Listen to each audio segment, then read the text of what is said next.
Lalu saya harus apa, ha? Bukankah kalian yang mengusir saya dan tidak mau mengakui saya sebagai putri Anda?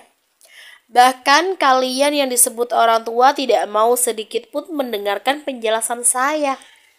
Anda lebih memilih diam dan membiarkan suami Anda mengusir saya. Lalu sekarang Anda mengaku kalau saya lahir dari rahim Anda.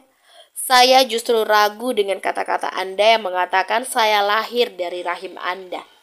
Ucap Anika sambil memegangi pipinya. Dek. Tubuh Mateo seketika langsung menegang mendengar ucapan Anika. Kenapa diam? Apa yang aku katakan itu benar. Kalau aku memang tidak lahir dari rahim Anda. Dasar anak tidak tahu balas budi. Sudah pasti kamu lahir dari rahimku.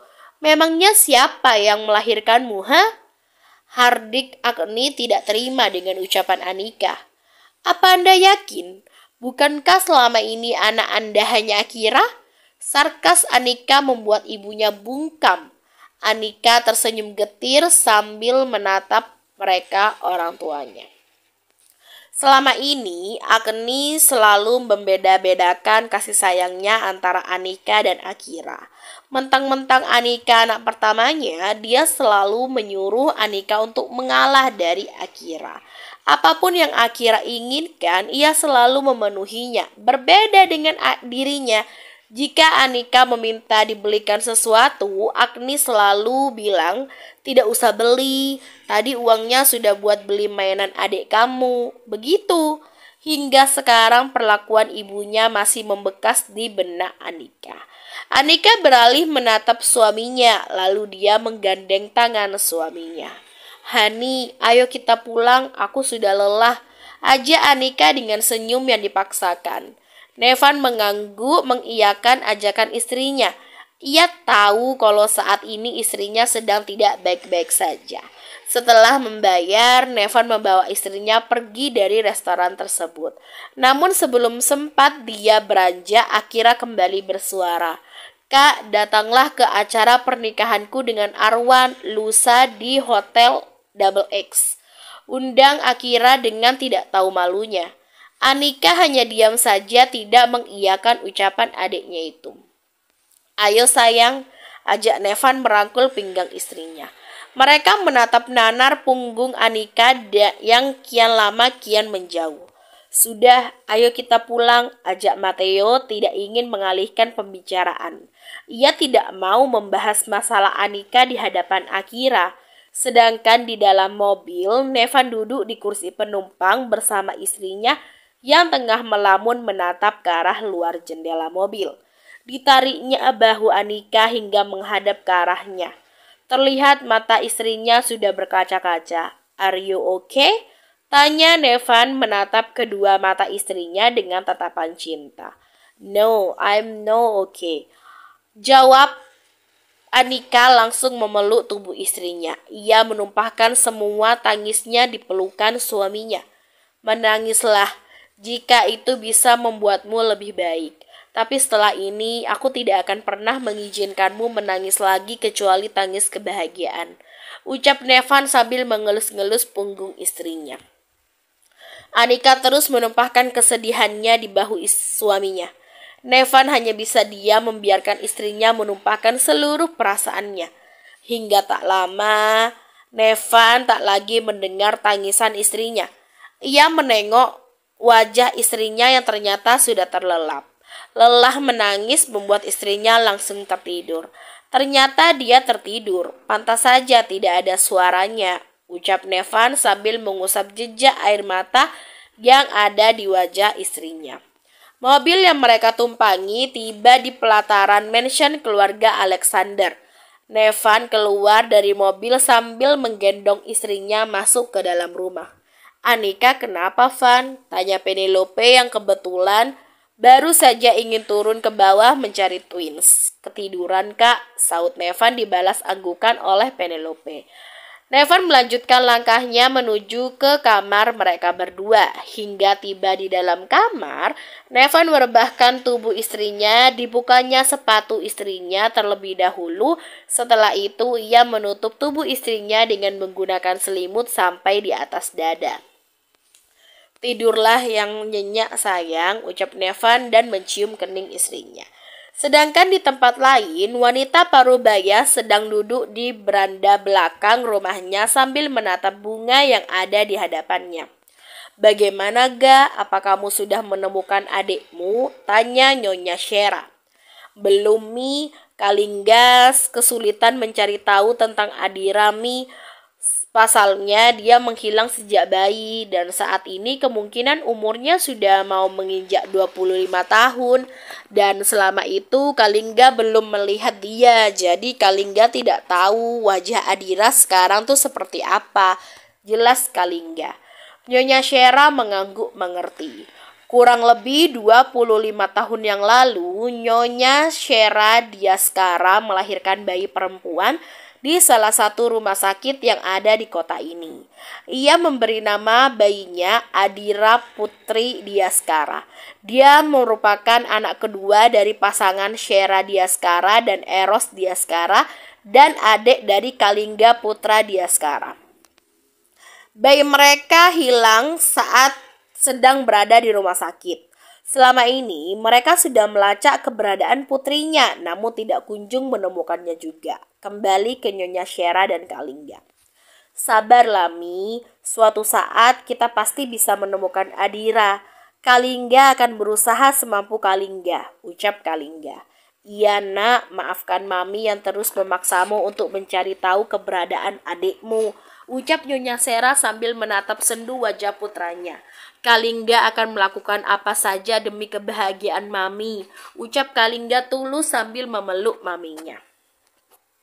Semenjak kehilangan bayinya, ibunya selalu murung. Kalingga ikut sedih melihat ibunya yang seperti kehilangan semangat untuk hidup. Ada apa ini? Kenapa kamu peluk istri papi seperti itu? Tanya Tuan Eros, tak suka melihat istrinya dipeluk orang lain termasuk putranya. Papi ini pelit sekali, ini kan juga mami Kalingga. Protes Kalingga tak terima. Biarin aja, sana cari istri sendiri. Biar tidak pelukin maminya terus, saut Tuan Eros sambil menarik tubuh putranya dan menyingkirkannya dari jangkauan istrinya. Membuat Kalingga mendengus kesal akibat ulah papinya yang terlalu posesif sama maminya. Kamu ini sama anak sendiri aja cemburu. Kalingga itu kan anak kita, bukan orang lain, ucap Nyonya Shera kepada suaminya. Biarin aja, biar dia cari istri sendiri, saut Tuan Eros sambil memeluk mesra istrinya dari samping. Tolong hargai aku yang jomblo ini, Pi, sindir Kalingga yang melihat orang tuanya bermesraan di hadapannya. Dari dulu papinya tidak berubah, dia selalu mesra dengan maminya. Jarang sekali dia melihat kedua orang tuanya tuh berantem. Bebas, yang penting yang dipeluk istri sendiri, bukan istri tetangga, ucap Eros membalas mengejek putranya, membuat Kalingga jengah melihatnya. Dia malas meladeni papinya, lalu memilih pergi meninggalkan kedua orang tuanya yang sedang bermesraan. Au, sakit Hani, pekik Eros karena dicubit oleh istrinya. Kamu ini selalu saja menggoda putramu. Lihatlah, dia ngambek, ucap Shera kesal dengan tingkah suaminya yang tidak mau mengalah. Aku paling tidak bisa kalau disuruh membagimu dengan yang lain, Hani. Meskipun itu Kalingga, putraku sendiri, ucap Eros sambil mencium pipi istrinya. Shera hanya tersenyum sambil menggelengkan kepalanya. Mil, kamu tolong cari tahu tentang asal-usul Nyonya sekarang juga. Aku butuh informasi itu secepatnya. Perintah Nevan kepada sang asisten lewat panggilan teleponnya. Baik tuan, jawab Milo patuh langsung mematikan panggilannya. Tak banyak kata, Milo langsung mencari tahu informasi tentang asal-usul istri dari bosnya itu. Sebenarnya Milo penasaran, namun dia tidak berani tanya sama bosnya itu. Sedangkan di kamar Nevan, setelah menghubungi Milo, Nevan ikut membaringkan tubuhnya di samping sang istri. Terlihat Anika begitu gelisah dalam tidurnya. Kenapa? Tanya Nevan dengan lembut. Pegel Hani, tolong usapin punggungnya dong, jawab Anika sambil memejamkan matanya. Nevan pun memiringkan tubuh istrinya dan membawanya ke dalam pelukannya. Lantas Nevan mengusap-ngusap punggung istrinya dengan penuh kasih sayang, hingga membuat Anika nyaman dan kembali terlelap di pelukan suaminya. Nevan tidak tega melihat istrinya yang selalu kesulitan saat mencari posisi tidur.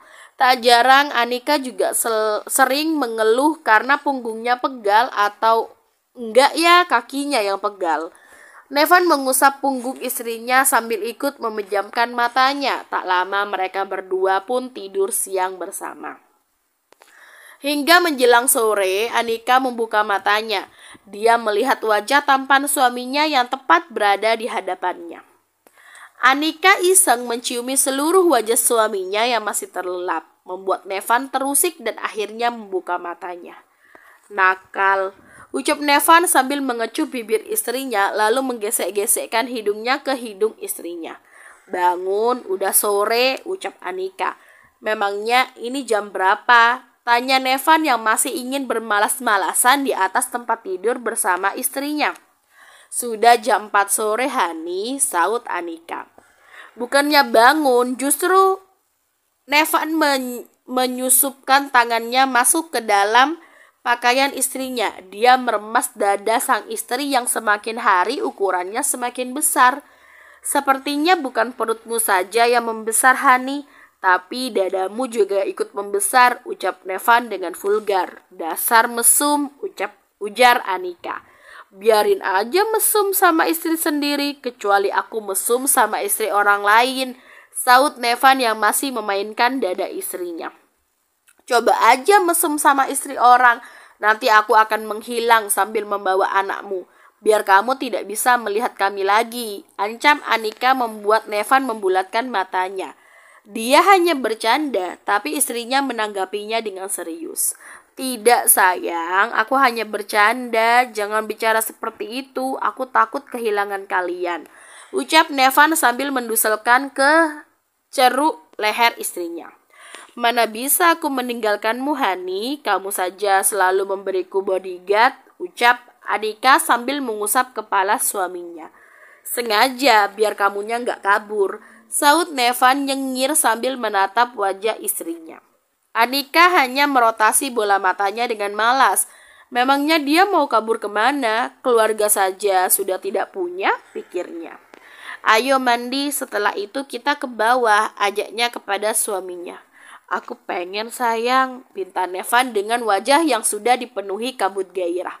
Pengen apa? Tanya Anika dengan bingung. Jenguk baby, jawab Nevan. Tidak boleh menolak sayang, nanti kamu dosa, lanjutnya membuat Anika tidak berkutik. Anika kalah kalau suaminya sudah mengeluarkan kata-kata keramat. Mau tidak mau akhirnya menuruti kemauan suaminya. Nevan langsung meraup bibir istrinya dengan rakus. Lanjutkan imajinasi kalian ya guys, takut kena pelanggaran nih karena banyak yang masih di bawah umur. Jadi tidak di-spill ya adegan iya-iyanya. Usai melakukan kegiatan sore yang panas, sepasang suami istri itu turun ke bawah. Terlihat keluarga Nevan sedang berkumpul di ruang keluarga. Sejak tadi senyum Nevan tidak pernah luntur dari wajahnya. Wajah pemuda itu terlihat semringah namun berbeda dengan Anika yang seperti kesal dengan suaminya. Kamu kenapa kah? Tanya Penelope yang melihat adik iparnya mengerucutkan bibirnya. Anika tidak menjawab, dia hanya melirik ke arah Nevan. Penelope pun paham melihat lirikan mata adik iparnya itu. Dia menatap wajah Nevan yang terlihat berbinar. Sudah, tidak usah kesal, kamu juga menikmatinya kan? Bisik Penelope di telinga Anika membuat wajah Anika langsung merona. Kakak iparnya itu memang ceplas-ceplos, tapi meskipun begitu, Penelope selalu baik kepadanya. Nevan menarik tangan istrinya untuk duduk. Jangan cemberut terus sayang, nanti mami mengira aku ngapa-ngapain kamu, bisik Nevan. Tapi kan bener, kamu sudah ngapa-ngapain aku, ketus Anika. Nevan menekan kepala istrinya dengan gemas. Giliran sudah selesai adegan iya-iyanya baru protes. Tadi pas ngelakuin, istrinya justru keenakan sambil menjerit-jerit memanggil namanya. Di rumah Matteo, setelah pulang dari mall, dia langsung masuk ke dalam ruang kerjanya. Dia duduk sambil menyandarkan tubuhnya ke sandaran kursi. Dia membuka laci kerjanya dan diambilnya foto dari dalam laci tersebut. Ditatapnya foto tersebut dan diusap. Entah foto siapa yang sedang Matteo lihat, hanya dia dan Tuhan yang tahu. Tiba-tiba pintu ruangan kerja Matteo diketuk dari luar. Tok tok tok, ceklek. Pintu dibuka oleh Agni. Matteo buru-buru memasukkan fotonya ke dalam laci meja kerjanya. Matteo seperti menyembunyikan sesuatu dari istrinya. "Ada apa, Mam?" tanya Matteo. Setelah menetralkan kegugupannya, ia tidak mau istrinya curiga. "Kamu sedang apa, Pak? Bukannya hari ini hari libur. Memangnya apa yang sedang Papa kerjakan?" tanya Agni sambil meletakkan secangkir teh di atas meja kerja suaminya. "Hanya ada sedikit pekerjaan yang tertunda, Mam, tapi sebentar lagi selesai kok," kilah Matteo. "Baiklah, kalau begitu lanjutkan, Mama mau ke dapur dulu," ucap sang istri dibalas anggukan oleh Matteo. Agni keluar dari ruang kerja suaminya. Hampir saja," ucap Matteo bernafas lega. Setelah istrinya keluar dari ruangannya, Matteo kembali membuka laci kerjanya dan dilihatnya foto tersebut. "Maafkan aku," ucap Matteo sambil memandangi foto itu. Setelah puas memandangi foto itu, Matteo menyimpan kembali fotonya. Kali ini ia memasukkannya ke dalam dompetnya. Matteo keluar dari ruang kerjanya menuju ke taman belakang. Agni dan Akira ikut bergabung dengan ayahnya sambil menikmati secangkir teh dan kudapan bikinan Agni. "Bagaimana persiapan pernikahan kamu, Kira?" tanya Matteo sambil menyesap tehnya. "Sudah hampir selesai, Pak," saut Akira. "Baguslah. Dengan begitu kerjasama antara perusahaan Papa dengan Tuan Lawson semakin kuat. Itu akan membuat perusahaan kita semakin maju," ucap Matteo dengan tersenyum puas. Akira dan Agni ikut senang mendengar ucapan Matteo. Itu artinya nama mereka akan semakin besar di hadapan publik. "Apa kamu yakin kalau Anika akan datang ke pernikahan kamu, Kira?" tanya Agni. Akira tidak begitu yakin, Mam, tapi Akira berharap Kak Anika mau datang ke pernikahan Akira karena Akira ingin Kak Anika melihat Akira bersanding dengan Kak Arwan di pelaminan, ucap Akira penuh dengan maksud. "Dan semoga dia menyesal karena telah menyia-nyiakan Arwan," saut Agni. Matteo hanya diam saja, tidak ikut menimpali ucapan mereka. Sedikit di benaknya dia masih memikirkan ucapan Anika saat di restoran tadi. Bersambung.